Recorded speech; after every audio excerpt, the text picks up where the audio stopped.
আজকের রেসিপি কাঁচা আম দিয়ে টক ডাল। নমস্কার বন্ধুরা, বনশ্রীস কিচেন অ্যান্ড ব্লগস থেকে সবাইকে স্বাগত জানাই। গরম কিন্তু বেশ পড়ে গেছে, আর এই সময় টকের ডাল, তেতো ডাল এইসব খেতেই কিন্তু বেশি ভালো লাগে। কাঁচা আম দিয়ে টকের ডাল আপনারা সকলেই বানাতে জানেন। আমি যেভাবে বানাই আজকে সেটাই শেয়ার করব। আজকে এখানে আমি মসুর ডাল দিয়ে টক ডাল বানাবো। তার জন্য এখানে 1 কাপ মসুর ডালকে ভালো করে ধুয়ে জল দিয়ে ভিজিয়ে রেখেছি।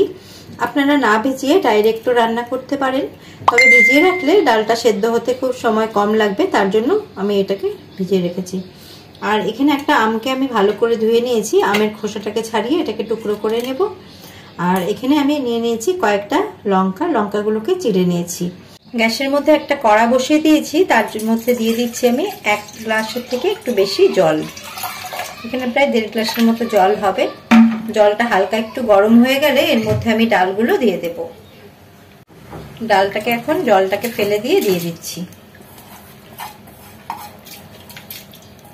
জলটা হালকা গরম হয়েছে।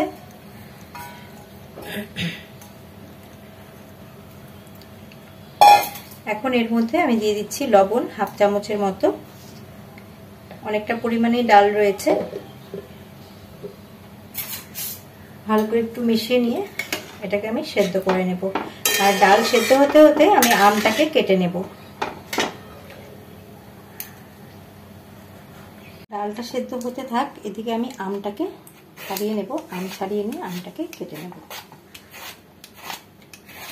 খোসা সমেত আপনারা করতে পারেন, আবার খোসাটা ফেলে দিলেও কিন্তু কোনো অসুবিধে নেই। খোসাটাকে ছাড়িয়ে নিলাম।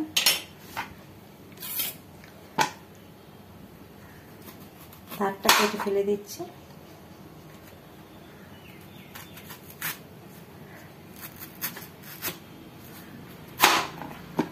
এবার আমগুলোকে পিস করে নেব।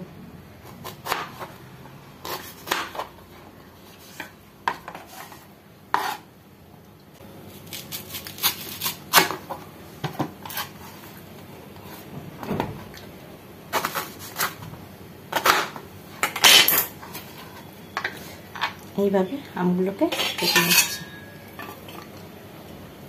কেটে নিয়েছি। আর আটিটা ইচ্ছে হলে দেওয়া যাবে, না ইচ্ছে হলে আর এটা বাদ দেওয়াও যেতে পারে। আর যতটা পরিমাণ আমি ডাল নিয়েছি তার জন্য একটা আমি যথেষ্ট। এদিকে ডালটা ফুটতে শুরু করেছে, আর ওপরে যে ফেনাগুলো রয়েছে ফেনাগুলোকে ফেলে দিচ্ছি।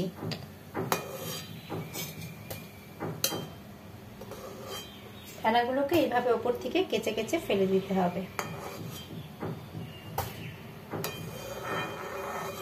আপনারা সকলেই এটা জানেন, আর যারা নতুন রাঁধুনি জানেন না তাদের জন্যই বললাম।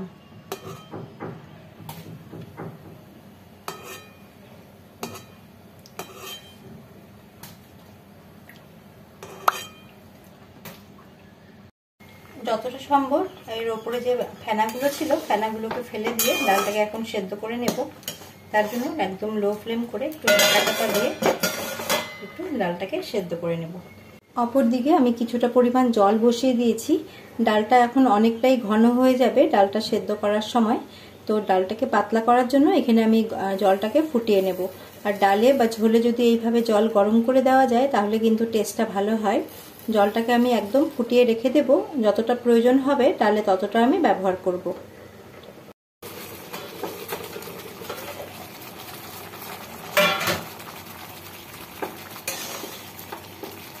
ডালটা কিন্তু সেদ্ধ হয়ে গেছে, খুব সুন্দর সেদ্ধ হয়ে গেছে।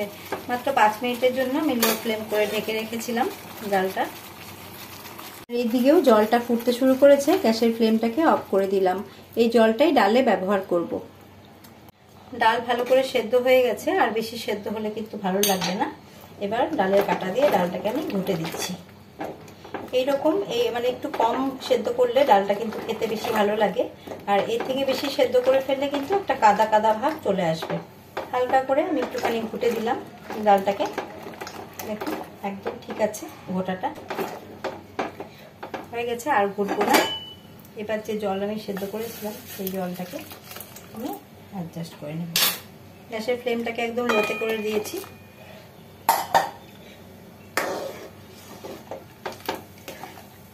অনেকটাই জল লাগবে, এখানে অনেকটা ডাল, 1 কাপ, আমি সবটা জলই দিয়ে দিলাম। পাতলা একটা ডাল করলাম। এবার এর মধ্যে পরিমাণ মতো হলুদ গুঁড়ো দিয়ে দিচ্ছি,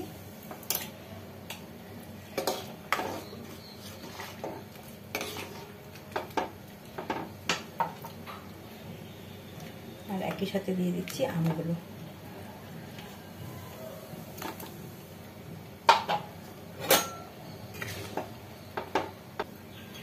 একই সাথে আমি দিয়ে দিলাম কয়েকটা কাঁচা লঙ্কা দিয়ে 2 থেকে 3 মিনিট আমি এটা ডালের সাথে ফুটিয়ে নেব, তাহলে আমগুলো সেদ্ধ হয়ে যাবে।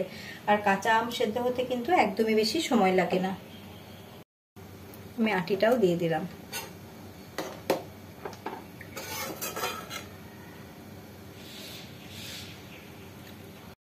মিডিয়াম টু হাই ফ্লেমে ডালটা আরও 3 থেকে 4 মিনিট ফুটেছে, আর আমও সেদ্ধ হয়ে গেছে। আম এর থেকে বেশি সেদ্ধ হলে গলে যাবে, একদম পারফেক্টভাবে সেদ্ধ হয়েছে। আর আমার মনে হচ্ছে ডালটা একটু ঘন হয়ে গেছে, তার জন্য এর মধ্যে আমি আরেকটু গরম জল করে দিয়ে দেব। আমি আরেকটু গরম জল করে নিয়েছিলাম, সেটাই এখানে অ্যাড করে দিলাম আরও 1 কাপের মতো। আর টক ডাল কিন্তু একটু পাতলাই ভালো লাগে। আর ব্যালেন্সের জন্য, স্বাদের ব্যালেন্সের জন্য দিয়ে দিলাম সামান্য একটু চিনি। আর আপনারা যদি বেশি মিষ্টি মিষ্টি পছন্দ করেন সেক্ষেত্রে চিনিটা একটু বাড়িয়ে দিতে পারেন। যে কোনো টক ডালই পাতলা খেতেই ভালো লাগে, তার জন্য আমি ডালটাকে আর বেশি টানাবো না। গ্যাসের ফ্লেমটাকে একদম লোতে করে দিয়ে আমি কড়াটাকে সাইডে নামিয়ে রাখবো। নামিয়ে রেখে আমি আরেকটা কড়া বসিয়ে দেব, যেটাতে আমি ফোড়ন দেব। ডাল সমেত কড়াটাকে সাইডে রেখে দিয়ে আমি আরেকটা কড়া গ্যাসের মধ্যে বসিয়ে দিলাম। কড়াটা গরম হয়ে গেলে এর মধ্যে আমি 2 চা চামচের মতো দিয়ে দিলাম সর্ষের তেল। তেল গরম হয়ে গেছে, এখন আমি এর মধ্যে 2টো শুকনো লঙ্কাকে ফাটিয়ে দিচ্ছি। শুকনো লঙ্কাগুলোকে প্রথমে কয়েক সেকেন্ড একটু নাড়াচাড়া করে নেব। শুকনো লঙ্কার কালারটা হালকা চেঞ্জ হয়ে গেছে, এখন আমি এর মধ্যে দিয়ে দিচ্ছি 2টো তেজপাতা। তেজপাতা দিয়েও আমি একটুখানি নাড়াচাড়া করে নিচ্ছি। এবার আমি এর মধ্যে ফোড়ন হিসাবে দেব কালো জিরে এবং কালো সর্ষে। এখানে আমি 1/2 চা চামচ দিয়ে দিচ্ছি কালো জিরে। কালো জিরে দেওয়ার পরে আমি একসাথেই দিয়ে দিচ্ছি এর মধ্যে 1/2 চা চামচের থেকে একটু কম কালো সর্ষে। এইভাবে সর্ষে এবং কালো জিরে যদি ফোড়ন দিয়ে আপনারা টক ডাল বানান, তাহলে কিন্তু ডালের টেস্টটা খুব ভালো হবে। লো ফ্লেম করে ফোড়নটাকে ভালো করে ভেজে নিয়েছি। এখন সেদ্ধ করে রাখা ডালটাকে কড়ার মধ্যে ঢেলে দেব। এই সময় গ্যাসের ফ্লেমটাকে কিন্তু একদম লোতে রাখতে হবে, নয়তো গায়ে ছিটে আসতে পারে। ফোড়ন দেওয়ার পরে ডালটাকে আর বেশি ফোটাবো না, জাস্ট একটা বয়েল চলে এলে গ্যাসের ফ্লেমটাকে অফ করে দেব। কাঁচা আম দিয়ে টক ডাল একদম রেডি হয়ে গেছে। এখন আমি আপনাদের সার্ভ করে দেখাচ্ছি। এই সময় দুপুরবেলা গরম ভাতের সাথে 1 বাটি টক ডাল আর তার সাথে যদি থাকে পোস্ত বা কোনো একটা ভাজা, তাহলে কিন্তু খাওয়াটা একদম জমে যায়। ভাতের সাথে খেতে কিন্তু দুর্দান্ত হয়েছিল। আজকে আমি মুসুর ডাল দিয়ে টক ডাল বানিয়েছি। আপনারা নিরামিষ দিনে বানালে মটর ডাল বা অড়হর ডাল দিয়েও টক ডাল বানাতে পারেন।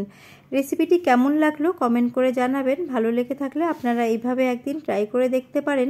আবারও হাজির হব অন্য কোনো রেসিপি নিয়ে বা ব্লগ নিয়ে। আজ এই পর্যন্তই। নমস্কার।